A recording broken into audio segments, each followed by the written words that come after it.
আসসালামু আলাইকুম ওয়া রাহমাতুল্লাহি ওয়া বারাকাতুহু। ইনাল হামদুলিল্লাহ ওয়াসসালাতু ওয়াসসালামু আলা রাসূলিল্লাহ। আম্মা বাদ। অপটিমাম টিচিং সেন্টারের আমার প্রিয় শিক্ষার্থী ভাই ও বোনেরা, তোমাদের সবাইকে স্বাগতম আরেকটি ফ্রি ক্লাসে। তো আজকে আমি তোমাদেরকে পড়াবো বাংলা ফার্স্ট পেপার। এটা আমার পরিচয়, রাফিদ ইবনে খালিদ আমার নাম। আর আজকে আমি যাদেরকে পড়াবো তারা হলো এসএসসি ও দাখিল 2026 ও 27 ব্যাচ। তোমাদের বাংলা ফার্স্ট পেপারের ক্লাস নেব আমি। এর মানে 26 ও 27 মানে আজকে যারা ক্লাস 9 এবং 10-এ পড়ছো তোমাদের জন্যই আজকে আমার ক্লাস। তো তোমাদের বইয়ে কবি কাজী নজরুল ইসলামের লেখা শুধুমাত্র দুটি লেখা আছে, তার পদ্যাংশে একটি, গদ্যাংশে একটি। পদ্যাংশে যেটা আছে সেটা হচ্ছে এই মানুষ কবিতা। মানুষ কবিতাটা তোমাদের জন্য এতটা ইম্পর্টেন্ট যে এমসিকিউ এ তোমাদের বোর্ড পরীক্ষায় তো মানুষ কবিতা থেকে আসবেই। একটা কমন পাবা তোমরা সৃজনশীল অবশ্যই এই কবিতা থেকে। তোমরা একদম শিওর থাকো যে এই কবিতা থেকে একটা তোমাদের সিকিউ আসবেই আসবে। তো কবি কাজী নজরুল ইসলামের লেখক পরিচিতি এখানে দেয়া আছে তোমাদের বইয়ে। বইয়েরটা অবশ্যই অন্তত একবার হলো রিডিং পড়বে। আর মুখস্থ করার বিষয় কি কি, আসো আমরা একটু মুখস্থ করি। কবি পরিচিতি, তার নাম কাজী নজরুল ইসলাম, আমরা সবাই জানি। ডাক নাম ছোটবেলায় পড়েছি দুখু মিয়া। আরেকটা নাম যেটা আমরা জানি না সেটা হচ্ছে এই তারা খেপা। তারা খেপা নামটাও তার ডাক নাম ছিল। ছদ্মনাম, কবিদের কিন্তু ছদ্মনাম থাকে, বিভিন্ন সময় বিভিন্ন কবিদেরকে ব্যান করে দেয়া হয়, তারা তাদের ছদ্মনাম দিয়েই পরবর্তীতে লেখাগুলো লিখে থাকেন। কাজী নজরুল ইসলামের ছদ্মনাম ছিল ধূমকেতু। জন্ম 1899 সালের 24শে মে। 1899 সালের কত মে? 24শে মে। আচ্ছা, তোমাদের জন্য মূলত কবি পরিচিতির মধ্যে বা লেখক পরিচিতির মধ্যে সবচেয়ে বেশি ইম্পর্টেন্ট কি জানো? সবচেয়ে বেশি ইম্পর্টেন্ট হচ্ছে এই হচ্ছে জন্মসাল, আর এই হচ্ছে মৃত্যুসাল। এই দুটা হচ্ছে টপ মোস্ট ইম্পর্টেন্ট তোমাদের জন্য। তো সবারটা কিভাবে মুখস্থ রাখবো? এক একজনেরটা এক এক রকম ট্রিক্স করে বের করতে হবে যে কিভাবে মুখস্থ করব। ধরো কাজী নজরুল ইসলামের জন্মসাল কিভাবে মুখস্থ করব? 1899। এতটুকু মনে রাখবা যে 19 শতকের শেষ কবি, 19 শতকের শেষ কবি আমাদের কবি কাজী নজরুল ইসলাম। মানে কি 19 শতক মানে কি বলতো? যে 1801 থেকে 1899, এইটা হচ্ছে 19 শতক, ঠিক আছে? এই 19 শতকের শেষ কবি কে? আমাদের কাজী নজরুল ইসলাম। একই বছর আরেকজন কবি জন্মগ্রহণ করেছিলেন, জীবন আনন্দ দাশ, অত্যন্ত বিখ্যাত একজন কবি। আচ্ছা যাই হোক, এটা মনে রাখবে এভাবে। কাব্যগ্রন্থ, এগুলো হচ্ছে সবচেয়ে ফেমাস ফেমাস কাব্যগ্রন্থ, যেমন অগ্নিবীণা, ছায়ানট, বিষের বাসী, প্রদয় শিখা, চক্রবাক। এগুলো আম, পারলে মুখস্থ করবা। কেন মুখস্থ করবা একটু পরে বলি। উপন্যাস আছে কুহেলিকা। আচ্ছা, কুহেলিকা, মৃত্যুক্ষুধা, ব্যথার দান, এই তিনটাই উপন্যাস। আর এই তিনটাই উপন্যাস থেকে বিভিন্ন জায়গা থেকে এমসিকিউ তোমরা পেতে পারো। তো এই তিনটা কিভাবে মুখস্থ রাখবা, আমার স্যার আমাকে শিখিয়েছিলেন এভাবে যে বাকুম, আমরা ছোটবেলায় পড়েছি না, বাঘ বাকুম পায়রা, মাথায় দিয়ে টায়রা, পড়েছি না? তো সেই বাকুম, এই যে এই বতে হচ্ছে ব্যথার দান, এই যে এই কুতে হচ্ছে কুহেলিকা, আর এই যে এই মদে মৃত্যু ক্ষুধা। নাটক আছে শিউলিমালা রিক্তের বেদন, আপাতত তোমাদের জন্য ইম্পর্টেন্ট না। আচ্ছা, এখন তোমাদেরকে বলি তোমাদের কেন উপন্যাস মুখস্থ করা লাগবে। তোমরা ক্লাস 8-এও যখন কাজী নজরুল ইসলামের কোনো লেখা পড়েছো, বা 7-এ তোমাদের যে ছিল দেখিনে সুদিন রেলে, কুলি বলে এক বাবু সাপ্তাহে ঠেলে দিয়ে নিচে ফেলে, এরকম যে যত রকম কবিতা লেখা থাকে, প্রত্যেক বছরই কিন্তু তোমাদের বইয়ের মধ্যে একই কবি পরিচিতি থাকে। নজরুলেরটা হলেও একই, রবীন্দ্রনাথের হলেও একই, দুইটা সবচেয়ে বেশি ইম্পর্টেন্ট। সবসময় তোমাদেরকে, যদিও বা তোমাদের এই যে এই সকল ইনফরমেশন গুলো থেকে তোমাদের কোশ্চেন আসে না, এগুলো থেকে তোমাদের বোর্ডে প্রশ্ন আসে না, তবুও কেন দিয়ে রাখে? কারণ এই সেম পড়াগুলো তোমরা যখন ভার্সিটি অ্যাডমিশনের জন্য প্রিপারেশন নিবা, তখন তোমাদের এগুলো গণহারে মুখস্থ করতে হবে। খুব ভালো হবে যদি এখনই মুখস্থ করে নাও, তাহলে পরে বিপদ থেকে রেহাই পাবা।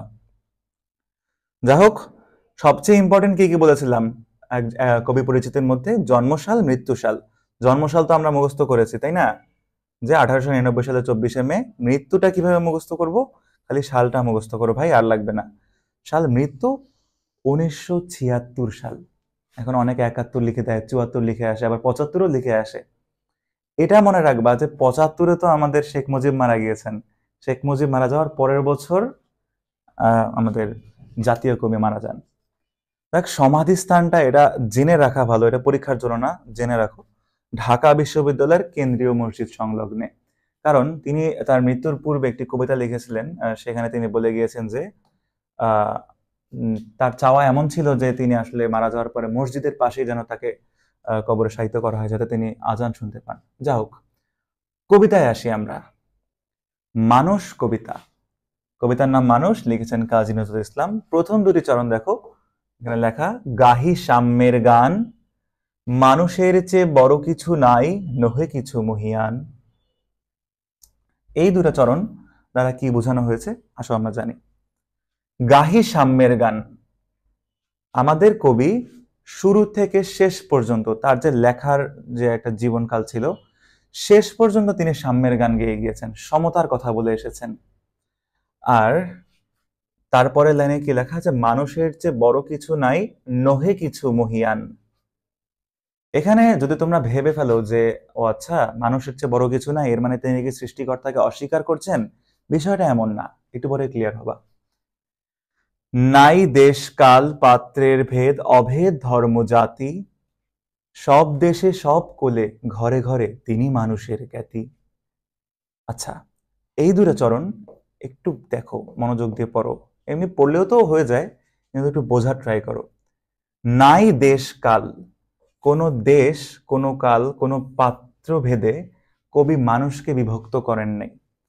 কিভাবে করেছেন? মানে তার কথা কি, তিনি তো প্রথমেই ডিক্লেয়ার করে দিয়েছেন যে মানুষের চেয়ে বড় কিছু নাই, নহে কিছু মহিয়ান। মানে আপনি, আমি, আমরা যারাই আছি বা ছিলাম, আমরা সবাই তো মানুষ। এই যে আমরা নিজেকে মানুষ বললাম, এর উপরে কোনো পরিচয় হতে পারে না। সেটা দেশে দেশেও হতে পারে না। একজন আমেরিকান নিজেকে আমাদের চেয়ে বড় মনে করে আর আমাদেরকে থার্ড ওয়ার্ল্ড কান্ট্রি আমাদেরকে ছোট মনে করতে পারে না। যদি মনে করেও নজরুল এটা মনে করতেন না। তেমনি কাল, কাল মানে তো সময়, আমরা জানি। তো কাল দ্বারা তিনি কি বুঝিয়েছেন? তিনি এটাও বুঝিয়েছেন যে বহুত আগে, অনেক আগে একজন বড় রাজা ছিলেন বা কোনো মহান কোনো ব্যক্তি ছিলেন, তার মতো মহান কেউ হতে পারবে না। নজরুলের চোখে এটা এটা হতো না। নজরুলের চোখ এমন ছিল যে সেও মহান ছিল, আমিও মহান হতে পারি, তুমিও মানুষ, আমিও মানুষ ভাই, আমাদের মধ্যে কোনো পার্থক্য নাই। পাত্রের ভেদ, পাত্রের ভেদ, এখানে পাত্র মানে কিন্তু আবার চায়ের কাপ না, পাত্র মানে হচ্ছে ব্যক্তি সত্তা। নাই দেশকাল পাত্রের ভেদ, মানে আমার সামনে একজন অন্য একটা রাজনৈতিক সংগঠনের বড় ভাই বা কোনো বড় নেতা চলে আসলো, আমি তার সামনে ছোট, সে আমার সামনে বড়। নজরুলের চোখে এরকমটা ছিল না। তো তিনি কি করলেন? তিনটা জিনিস ডিক্লেয়ার করেন, দেশ কাল পাত্র। এরপরে কি বললেন? অভেদ ধর্ম জাতি। ধর্মের দিক থেকেও আমি মুসলিম, আমি একজন হিন্দুকে ছোট করে দেখতে পারি না, বা আমি হিন্দু, আমি কোনো মুসলিমকে ছোট করে দেখতে পারি না। ধর্মের মধ্যেও কোনো ভেদাভেদ নেই তার চোখে। তো নাই দেশকাল পাত্রের ভেদ। ও আচ্ছা, বাই দ্য ওয়ে, নজরুল কিন্তু যাকে বিয়ে করেছিলেন তিনি আবার হিন্দু ছিলেন, বা নজরুলের ছেলের নাম ছিল কৃষ্ণ মোহাম্মদ। যাই হোক, এটা ইম্পর্টেন্ট ছিল না। সব দেশে সব কালে ঘরে ঘরে তিনি মানুষের জ্ঞাতি। আচ্ছা, এটা আমাকে একটু বলতে পারবা তোমরা কেউ যে তিনিটাকে? এই তিনিটাকে দিয়ে তিনি ইন্ডিকেট করেছেন আল্লাহ তাআলাকে বা ঈশ্বরকে, সৃষ্টিকর্তাকে, ওয়ারেভার যাই বলেন, এটা দ্বারা উপরে যিনি আছেন তার কথা বোঝানো হয়েছে। সব দেশে সব কালে মানে অনেক আগেও এখনো সব দেশে যে কোনো জায়গায় ঘরে ঘরে একজনই তো সৃষ্টিকর্তা আছেন। মানে একজন সৃষ্টিকর্তা, জ্ঞাতি শব্দের অর্থ কিন্তু আত্মীয়, জ্ঞাতি শব্দের অর্থ এখানে অভিভাবক বোঝানো হয়েছেন। মানে তিনি এই চরণটা দিয়ে বোঝাতে চেয়েছেন যে তোমারও অভিভাবক একজনই, আমারও অভিভাবক একজনই, মানে আল্লাহর কথা বলছেন। তো তোমার আমার যদি অভিভাবক এক হয়ে থাকে, তোমার আমার মধ্যে পার্থক্য কি ভাই? আমরা তো সেম। তো এটাই তিনি বলেছেন। আচ্ছা, এই গেল তো ভূমিকা কথা। এরপরে দুটো গল্প দ্বারা কবি কাজী নজরুল ইসলাম আমাদের সমাজের যে একটা করুণ অবস্থা, আমাদের সমাজের যে একটা স্বার্থপর মনোভাব আমাদের মধ্যে বিরাজমান, সেটাকে কিভাবে ফুটিয়ে তুলেছে সেটাই আমরা পড়ব। আচ্ছা, প্রথম চরণ। পূজারি দুয়ার খোলো, ক্ষুধার ঠাকুর দাঁড়ায় দুয়ারে, পূজার সময় হলো। এই দুই চরণ দ্বারা আমরা কি বুঝি? যে একজন লোক কোন একটা মন্দিরের গেটের সামনে দাঁড়া হয়ে ডাক দিচ্ছেন যে, হে পূজারি, দরজা খোলো, পূজার সময় হলো। পরের চরণ দেখো, স্বপন দেখিয়া আকুল পূজারি খুলিল ভোজনালয়, দেবতার বরে আজ রাজা রাজা হয়ে যাবে নিশ্চয়। এর মানে ওই যে ভোজনালয়, ওই যে মন্দির, মন্দিরের ভিতরে একজন পুরোহিত হয়তো ঘুমিয়েছিলেন। তিনি ঘুমে ঘুমে আওয়াজ শুনতে পাচ্ছেন যে কেউ একজন ডাকছেন তাকে, যে পূজারি দুয়ার খোলো। এখন হিন্দুদের মধ্যে এমন একটা টেন্ডেন্সি, মনোভাব আছে যে একজন মেহমান বাসায় আসলেন, হতে পারে তিনি ভগবান। গরু বাসা চলে আসলো, হতে পারে তিনি ভগবান। শিশু, সেও ভগবান হতে পারে। মা ভগবান হতে পারে, শিক্ষক শিক্ষিকা ভগবান হতে পারে। তো সেজন্য পূজারিও ভেবে নিল যে হ্যাঁ, ভগবান হয়তো চলে এসেছে এত সকাল সকাল, যে আমাকে ডাকছে যে পূজারি দুয়ার খোলো, তার যদি আপ্যায়ন করতে পারি আমি তো রাজা রাজা হয়ে যাব। এরকম কিছু একটা ভেবে সে দরজা খুললো। খুলে কি দেখলো? জীর্ণ বস্ত্র, শীর্ণ গাত্র, ক্ষুধার কণ্ঠ ক্ষীণ, ডাকিল পান্থ, দ্বার খোলো বাবা, খাইনি কো 7 দিন। এই দূরে চরণ দেখো, এখানে বলা হচ্ছে জীর্ণ বস্ত্র মানে হচ্ছে পুরানা ছেঁড়া ফাটা ময়লা কিছু, ময়লা পোশাক পরে একজন লোক। শীর্ণ গাত্র, শুকিয়ে গিয়েছে, দুর্বল শরীর, এমন এমন একটা দেহের বর্ণনা দেওয়া হয়েছে এখানে। আর পরে ক্ষুধার কণ্ঠ ক্ষীণ, এর মানে একজন লোক যদি কয়েকদিন ধরে না খেয়ে থাকে, তার শরীরে কোনো শক্তি বাকি থাকবে না, যার কারণে তার ভয়েসটাও শুনলেই বোঝা যাবে যে এই লোকটা কি রোগা নাকি, এই লোকটা কি কিছু খায় নাই নাকি। ওই রকমই যে ক্ষুধার কণ্ঠ ক্ষীণ। ডাকিল কি, এটা পান্থ। পান্থ শব্দের অর্থ পথিক, মানে ওই লোকটা যে পূজারি দুয়ার খোলো বলে ডাকছে তাকে পান্থ বলে সম্বোধন করা হয়েছে। ডাকিল পান্থ, দ্বার খোলো বাবা, খাইনি কো 7 দিন।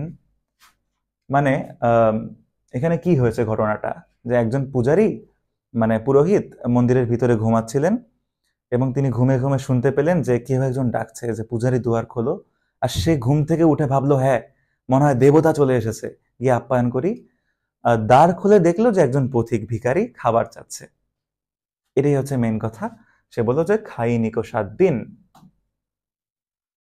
অতঃপর কি হলো দেখেন, সহসা বন্ধ হলো মন্দির, ভিখারি ফিরিয়া চলে, তিমির রাত্রি, পথ জুড়ে তার ক্ষুধার মানিক জ্বলে।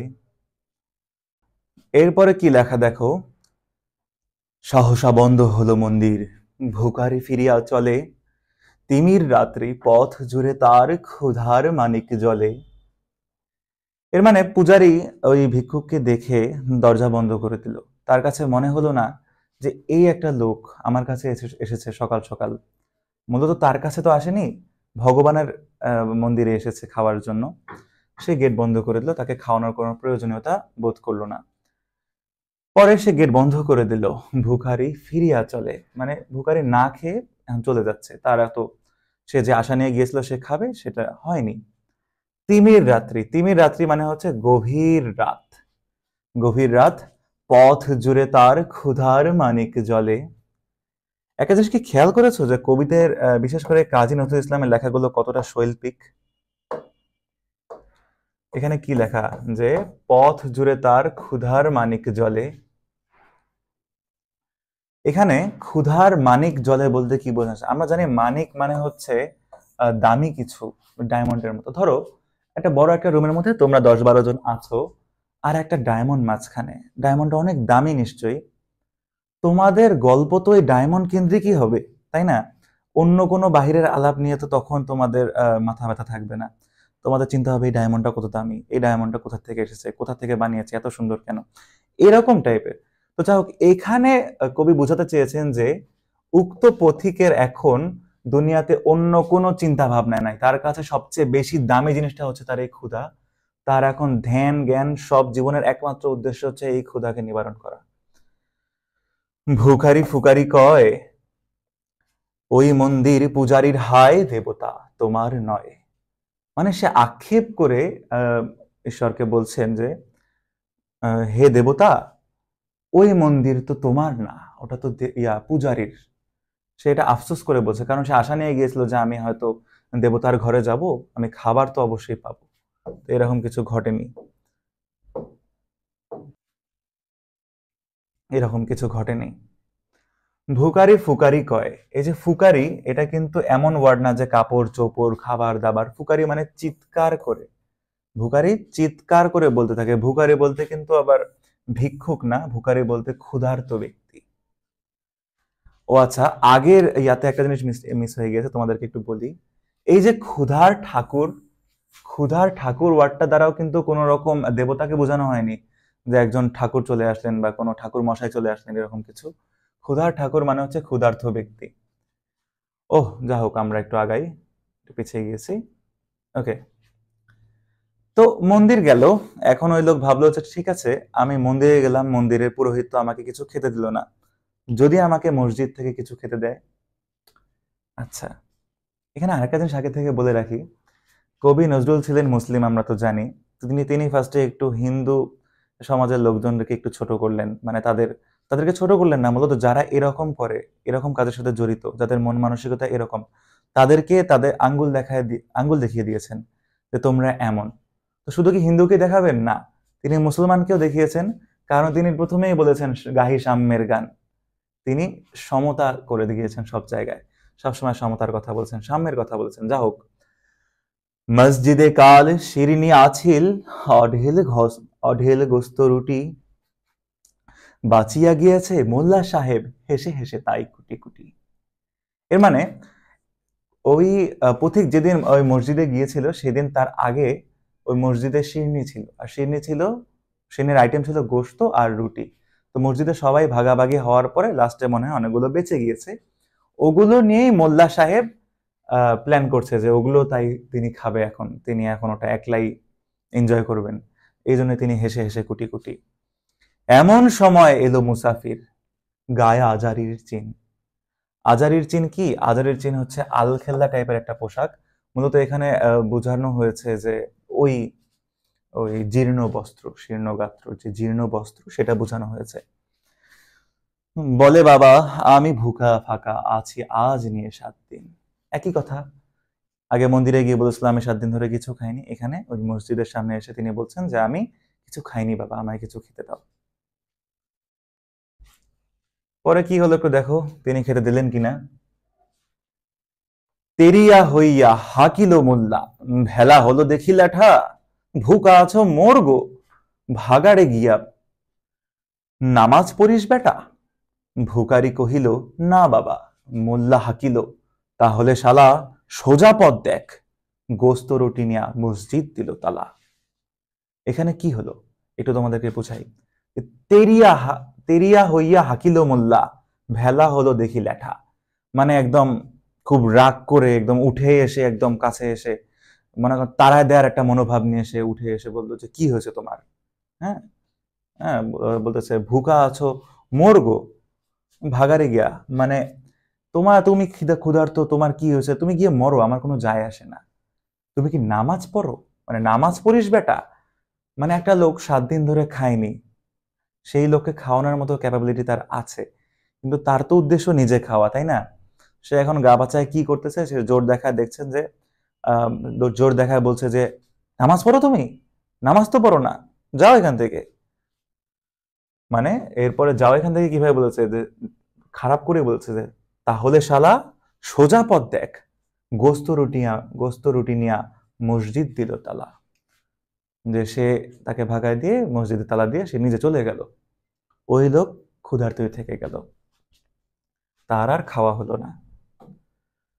অতঃপর সেই ভুখারি ফিরিয়া চলে, চলিতে চলিতে বলে 80টা বছর কেটে গেল আমি ডাকিনি তোমায় কভু, আমার ক্ষুধার অন্ন তবে বন্ধ করনি প্রভু। নিরাশ মনে হতাশ হয়ে উক্ত ভুখারি হাঁটতে হাঁটতে যায় আর বলে যে হে প্রভু, আমার জীবনের 80টা বছর কেটে গিয়েছে, আমি তোমাকে কখনোই ডাকি নাই, কখনোই স্মরণ করিনি, তবু তো তুমি আমার রিজিক বন্ধ করে দাওনি, আমার খাওয়া বন্ধ করে দাওনি, আমাকে সবসময় ভালোবেসে গিয়েছো। এই কথা বলো, তারপরে তব মসজিদ মন্দিরে প্রভু নাই মানুষের দাবি। তারপরে এই কথা কি বললো যে মসজিদ মন্দিরে প্রভু নাই, ঈশ্বর নাই, আল্লাহ নাই, কে আছে? কে নিজের বলে দাবি করতেছে এটা? সেটা দাবি করতেছে মোল্লা পুরুত লাগিয়েছে তার সকল দুয়ারে চাবি। কোথা চেঙ্গিস গজনী মাহমুদ, কোথায় কালা পাহাড়, ভেঙে ফেল ওই ভোজনালয়ের যত তালা দেয়া দ্বার। মানে সে বলছে যে ফার্স্টে আক্ষেপ করলো যে হে হে প্রভু, আমি তোমাকে ডাকিনি, তবু তো তুমি আমার খাবার বন্ধ করনি। এরপরে সে আবার প্রভুকে আঙ্গুল দেখায়, কি বলে? বলছে যে ওই মসজিদ মন্দির তো তোমার না, ওটা তো এখন অন্য কেউ দাবি করে। এরপরে সে আবার রাগ করে কি বলছে দেখো, সে বলছে যে কোথা চেঙ্গিস গজনী মাহমুদ, কোথায় কালা পাহাড়। আচ্ছা, চেঙ্গিস নামটা তো শুনেছো নাকি? চেঙ্গিস খান মানুষ মারার ওস্তাদ, এই নামটা তো অবশ্যই শুনেছো। মঙ্গল জাতির পিতা, মঙ্গল জাতির পিতা। আর গজনী মাহমুদ, সুলতান মাহমুদ ছিলেন একজন মুসলিম শাসক, তিনি মন্দির ভাঙার জন্য বিখ্যাত ছিলেন। দেখো কিন্তু এই যে এই তিনটা ক্যারেক্টার, ও আচ্ছা, এটা কিন্তু কালা পাহাড় কিন্তু কোনো জায়গার নাম না, এটা কিন্তু একজন ঐতিহাসিক ব্যক্তিত্ব, তার নাম এটা কালা পাহাড়। এরা তিনজনই কিন্তু খুবই অ্যাগ্রেসিভ ছিলেন।